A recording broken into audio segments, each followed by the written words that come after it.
너만 애 낳았냐고 말하는 남편. 쓰레기지 쓰레기. 나 너무 분노했나?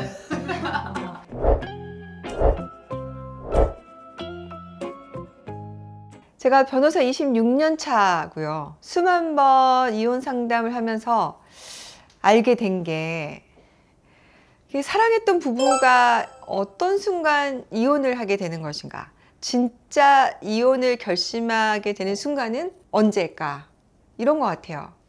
이 사람은 정말 절대 변하지 않겠구나 라는 절망, 확신이 들 때가 아닐까 싶어요. 사실 뭐 잠깐 안 좋다고 싸웠다고 뭐 이혼 결심하는 사람이 어디 흔하겠습니까? 다들 신중하게 생각을 하죠.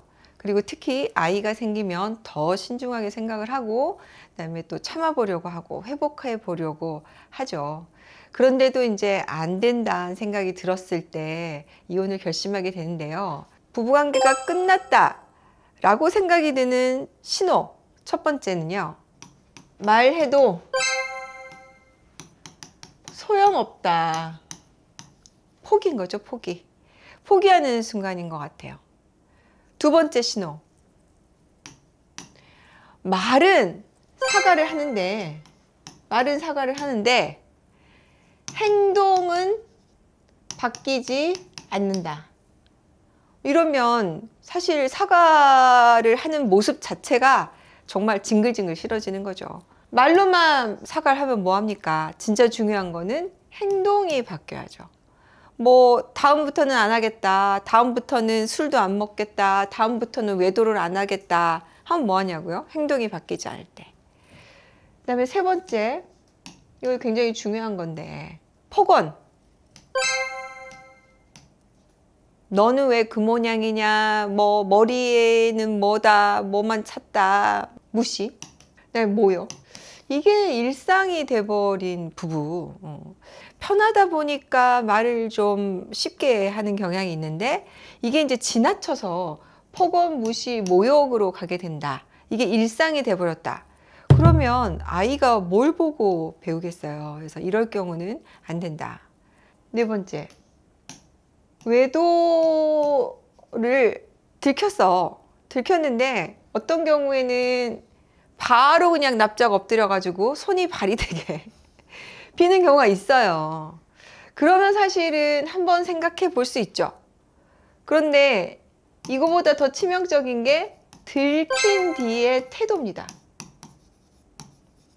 그래서 저도 상담을 하다가 배우자의 외도를 발견하신 분한테는 일단 배우자하고 얘기를 한번 나누고 오라고 조언을 드려요.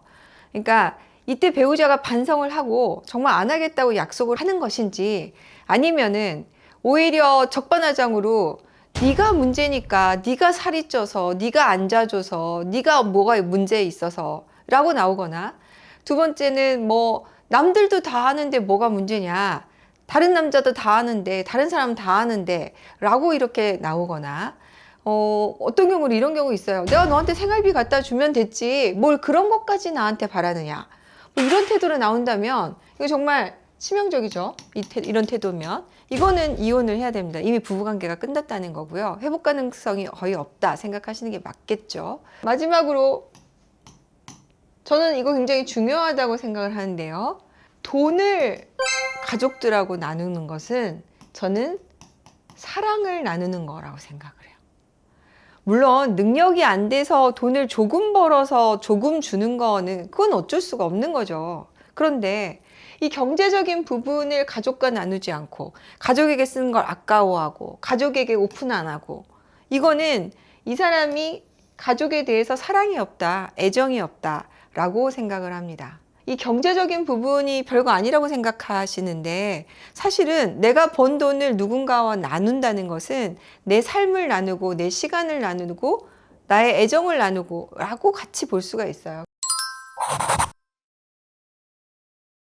요 5가지 정도에 이르른다면 이혼을 진지하게 고민해 봐야 한다라고 생각을 합니다.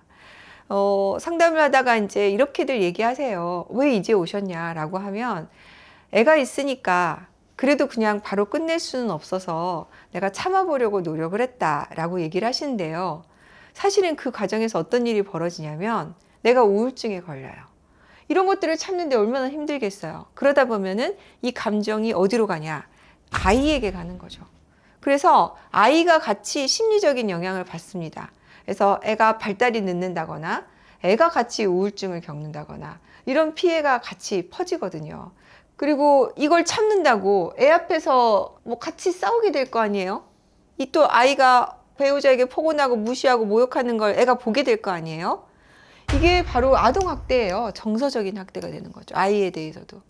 그래서 이혼을 안 하는 거, 아이를 위해서 참는다라고 생각하지만 과연 그것이 정말로 참아지는 것인지, 아이에게 좋은 것인지는 우리가 좀 고민을 해봐야 할 것 같아요. 근데 이 중에 지금 폭력이 빠졌어요, 폭력. 가정폭력이 지금 빠졌거든요. 이거는 그냥 당연한 거예요. 이거는 생각할 필요가 없는 거예요. 이건 고민할 필요가 없는 거예요. 가정폭력은 신고해야 하고, 저는 외도보다 더 나쁜 게 가정폭력이라고 생각을 하거든요. 가정폭력을 한다는 거는 이 사람은 내가 마음대로 할 수 있다는 이런 심리적인 기반이 있는 거예요. 나는 얘를 무시해도 되고 나는 얘를 때려도 얘는 상관없고 라는 심리가 있어야 폭행이 나오는 거거든요. 여러분 무서워하는 사람 폭행합니까? 안 하잖아요. 그래서 가정폭력은 이거는 당연한 거라서 제가 뺀 거고, 네, 그렇게 생각하시면 될 것 같아요. 이 중에서 변호사님이 봤을 때 누가 가장 최악이고 더 시급히 이혼이 필요한지 골라주세요. 네, 1번. 출산 후 힘든 아내에게 너만 애 낳았냐고 말하는 남편. 유세하냐? 그렇죠. 진짜 그런 남편이 있어. 입덧하면 너만 애 낳냐? 라고 유세한다고 한 남편이 있더라고. 쓰레기지, 쓰레기. 생활비 문제를 말하면 돈 밝힌다고 몰아가는 배우자. 3번. 외도를 의심하면 미친 사람 취급하는 배우자. 그래, 우처증, 의부증 취급하는 경우 많이 있어요. 4번째. 아이 앞에서 배우자를 무시하는 사람. 난 1번이 제일 나쁜 것 같아. 자기랑 같이 한 사랑의 열매를 지금 배 안에 있는데, 나는 임신 중에 아내를 폭행하고 무시하고 하는 거는 나는 무조건 진짜 나쁘다 생각하거든요. 그리고 이게 왜 나쁘냐면 애한테 안 좋아. 태교의 가장 기본은 뭐냐면 임산부가 행복해야 돼. 이 기간 동안에 내가 행복해야 되고 여기에 대해서 정말 사랑받고 있다는 느낌이 충만해야 아이가 뱃속에서 건강하게 행복한 아이로 자라서 나올 수 있거든요. 이거는 아내한테만 나쁘게 한 게 아니라 아이한테까지 나쁘게 한 거라서 이 사람은 나중에 애 태어나면 애를 사랑하겠어요? 그러니까 가정을 만들 생각이 없는 거지. 애초에 처음부터 얘는 X인데 이거는 쓰레기라고 봐요.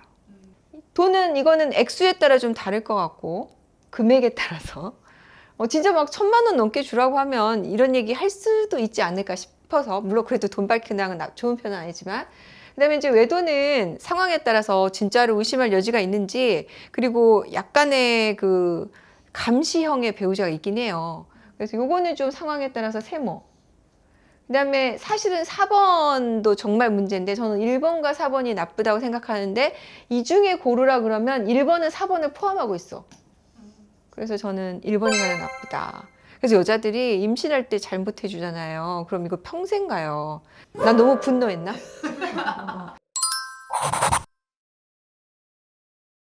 일단은 배우자하고 논의를 좀 하셔야 되고요. 아마 이제 대화가 안 통하고 더 이상 이제 포기가 돼서 안 될 것 같긴 한데, 일단 뭐 부부 상담을 통해서 전문가하고 논의를 해본다던가 아니면 변호사하고 상담을 해서 어떻게 하면 좋겠는지 대책을 좀 세우는 게 필요하신 것 같아요. 예를 들어서 자, 내가 그런 징후가 있는데 근데 애가 한 3년 정도 공부가 남았어. 그러면 버텨야 되겠죠? 라고 생각할 수도 있는 거예요. 그러면 그 기간을 어떻게 보낼 것인가에 대해서 고민을 해야 되는데, 그 기간을 미래를 위해서 내 다음 삶을 위해서 준비하는 시간을 좀 가져야 되거든요. 내가 정신적으로 문제가 있으면 우울증 상담 좀 받으시고 약도 좀 드시고, 우울증 약 먹어서 양육권 가져오는데 불리하냐고 물어보는데 절대 그렇지 않아요. 그러니까 안심하시고 우울증 있으신 분들은 치료도 받으시고 약도 좀 드시고, 그래서 나를 먼저 건지는 게 중요하다. 내 삶을 건지는 게 중요하다. 그리고 이혼 타임을 지금 당장 할 수가 없다면, 기다려야 한다면 하여간 전문가하고 논의를 하셔서 그 기간을 어떻게 보낼 것인지, 내 다음 삶을 위해서 뭐라도 배우는 시간을 가질 것인지, 뭐 금전적인 부분을 좀 저축을 할 것인지, 이런 플랜을 좀 만드시게 전문가하고 상담을 꼭 받으셨으면 좋겠다라고 조언을 드리고 싶습니다. 이런 얘기는 혼자서 끙끙 앓고 고민하면 절대 답이 안 나와요. 그래서 주변에 좀 알리고 병은 알려야 돼요.